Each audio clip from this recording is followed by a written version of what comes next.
Okay, looking back to last week, obviously you had the postponement. You weren't happy about that. Does that, coming forward to now into the coming weekend, does that affect how you guys are prepared, or has it made any disruption at all? Not really, just the fact that we were 45 minutes short in our work, really. So disappointing. I thought we were playing really well. I thought we'd have won the game. So I felt there was 3 points there for us, but can't do anything about it. You've got 4 matches in an 11-day period coming up.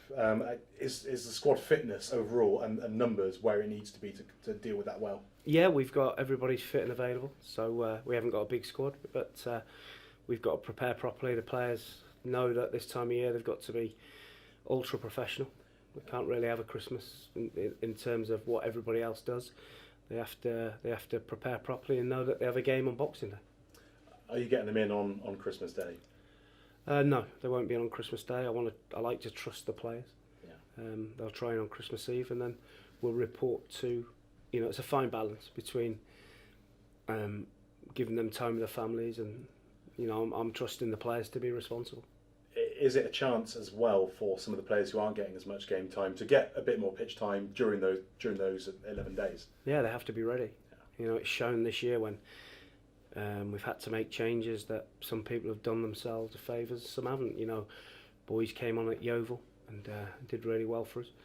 And whether it's 90 minutes, 60 minutes, 20 minutes, you have to be ready when your chance comes.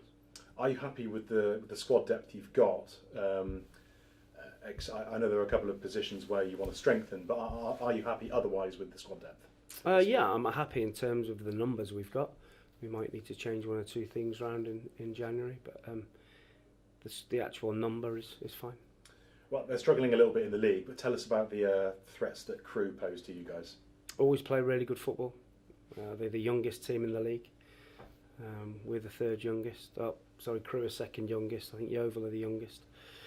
So they've got a lot of young players. I think all but 2 of the players have come through our academy, which is a fantastic achievement. And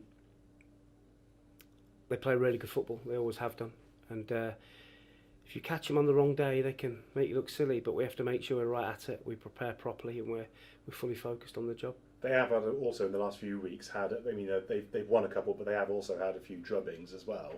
That must give your forward guys a bit of hope, because they've been struggling for goals. Yeah, but it's on the day. It's whoever performs on the day, and we need 8 or 9 players that are better than 8 or 9 of theirs on the day to make sure that we win the games. Every game's a tough game. Now, Bolton, you know where this is going. Bolton are obviously still having financial difficulties. Is there a chance that we may be getting Christian Deutsch back at any point? It can't happen. I think it's covered by the EFL rules and regulations that if Bolton did default on the payment, I think it's paid by the EFL. So, come January, are you still looking to strengthen in the forward areas? Yes. Yeah. Is it just a striker you need in that regard? I class them all as attacking players. So we probably need a couple of attacking players and maybe one other position. How far along are you with finding that player? Have you seen anyone that you think might be? Are you in talks with anyone? We have a list of targets, and we work our way through that list. And you're trying to get agreements with clubs. First and foremost, it's a difficult market, January. So, but we've been putting a lot of work into that since August. So, we have a list and we're working our way through it. Give me your kind of level of confidence that you'll be able to get somebody in who will fill that gap. 100%. Excellent. Thank you. That's me. Mark, given that it was abandoned on Saturday, I presume the game sort of void. Does that mean Digby will miss Cheltenham? I mean, that would be a big blow. He would have loved to play in that game, wouldn't he? Of course, I'm sure he would have loved to play in the Mansfield game as well. But nothing we can do about it now. Crewe, they've only won, I think it's 1 away win, just 3 goals away from home. Does that sort of give you a hint of how they may sort of approach Saturday's game? No, I think they'll come and have a go. We'll watch their games. They try and get on the front foot. They've got some good, exciting young players, and like I say, on the day, they're a dangerous team. So obviously, how big would an early goal do you think be at home? Obviously, it's been quite a while since the team have scored at home. I know it looked like it was going to happen on Saturday, had the ball not stopped rolling, but how big do you think an early goal would be? Always it would help, of course, and in an ideal world, we'd love to get an early goal to give us that confidence and get the other team to come further away from their goal. We've got to work for that.